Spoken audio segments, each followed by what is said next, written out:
Momen Lucinta Luna sambut calon suami di bandara disorot.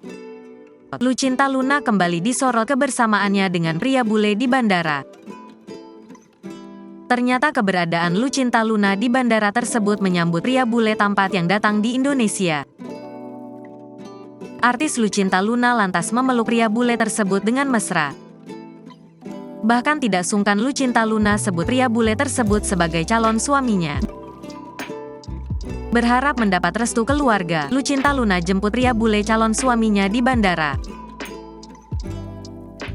Calon suami Lucinta Luna adalah seorang pria bule yang baru pertama kali datang ke Indonesia.